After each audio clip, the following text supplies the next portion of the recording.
I've always been a creator, a creative type, right? An actress, a performer, a spokesmodel, right? I've always been like the face of whatever.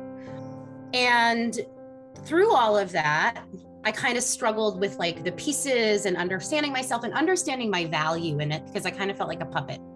This concept of like the princess and the prisoner, right? There were like two versions of me. And so the external version of me was very successful. Inside, I really struggled, like dark. Like I didn't have any like true sense of self. I just had this like weird facade. Once I got to college, I was training to be an actress, and it was confusing because they were telling me how great I was, but they were also like ripping me apart. There's this problem you have. There's this thing. You need to fix this. You need to fix that. And unless you fix this, you'll never have that. But I just felt like everyone kept saying like, we really love you, but that was sort of like the surface experience. And then underneath that was all of these questions like, okay, so why? Like, why doesn't anybody love me? Why doesn't anybody want me? I had abusive boyfriends. I had all the trauma things, right? Like when I was a little girl, we had 3 suicides on my father's side, all alcoholics. On my mother's side, my grandmother was in a coma for like 5 years when I was a little girl. So there was just chaos everywhere. That was my childhood. Then once I got older, you put me in high school, then I have the sexual assault with like, the boys in high school.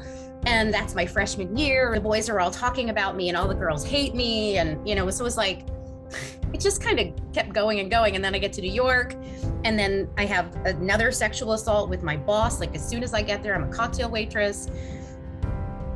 What it felt like really was that like, I just kept getting like smacked, like beaten up by life. And every time I got hit, I just was like, it's okay. You hit me harder. Like, I'm fine. I don't care how hard you hit me. You can do whatever you want. I'll still go. I thought that I was here to like, just take the punches. Until I started doing the healing work, I didn't even realize that any of it was wrong. You mean that thing that happened to me was like called rape? Like I thought that was just like what people do. The culminating moment, people always say, well, like, what was the moment that changed it all? Well, I got hit by a car. I was walking home from work. Before I stepped off the curb, I thought, you know what? I don't even think anyone would care if I died. Like nobody would care. And so I walked out in the street knowing there was a car coming. Like I knew it was coming. And I got hit by the car. I did this crazy, weird, like superhero move where I like rolled on the hood of the car. I mean, I don't know how I did this. And I rolled in the street and I popped up. I was going like 35 miles an hour. I should have been killed. And I just popped up, and I literally, like, I'll never forget it. I checked my elbows. Like, I remember just being like, huh. And I just kept going. Like, I just kept walking. That level of tunnel vision was wild. That I could be so able to tune out how badly I was being treated and like how much I was tolerating it, that I built up such a level of tolerance that people were doing really bad things to me. And to me, it was just like, that's just the way it is. But as I was walking home, I was having this conversation with God. I just remember going, okay, like, I hear you, I understand. I'm not using my gifts to the fullest, and I'm not treating myself as if I matter.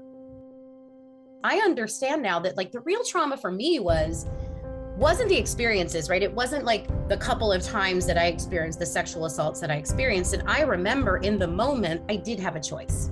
I could have punched him.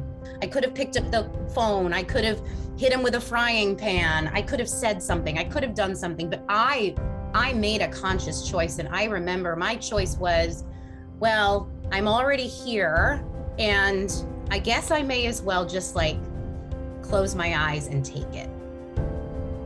And that's the trauma for me. Like that was the trauma, was that I didn't choose to protect myself. The process of untangling myself from what I had been doing to myself, I understood very quickly. I stopped being like really irritable. I stopped being really defensive, and I was able to like create healing and relationships. Everything started to change. I've never really been attached to the story of those experiences I had. Like, to me, those are just experiences. They don't define me. They're not me. They're things that happened to me that I lived through and I experienced, but I see them as experiences that sort of shaped me and gave me the tools to teach.